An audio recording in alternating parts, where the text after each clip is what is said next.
What was the relationship between the ELAS and communism in Greece? What was the relationship between the Greek People's Liberation Army and communism in Greece? This question takes us into a fascinating chapter of Southeast European political history. The Greek People's Liberation Army, known as ELAS, was closely tied to communism.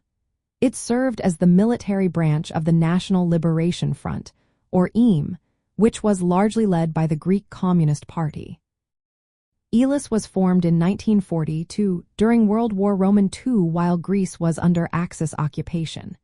Its main purpose was to fight against the German and Italian forces and their local collaborators.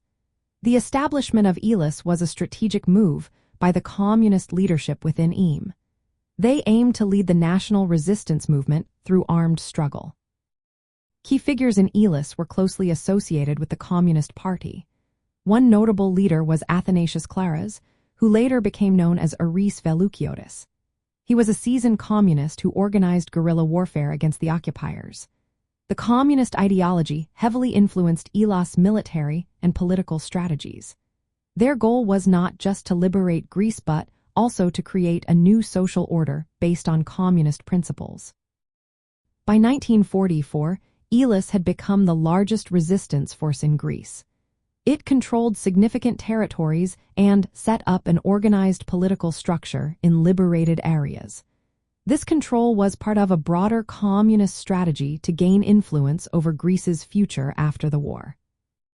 The relationship between ELAS and communism became even clearer in the post-liberation period.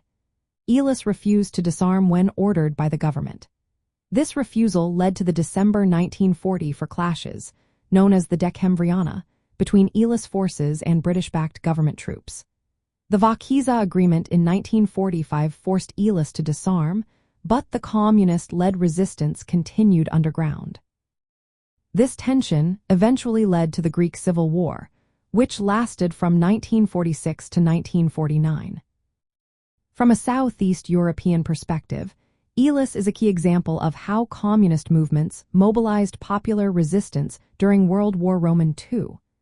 It linked national liberation with broader social and political transformation goals. The experience of ELAS illustrates the complex relationship between anti-fascist resistance and communist ambitions in the region.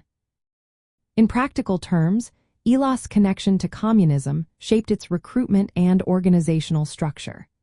It emphasized the role of the working class and peasantry in the liberation struggle.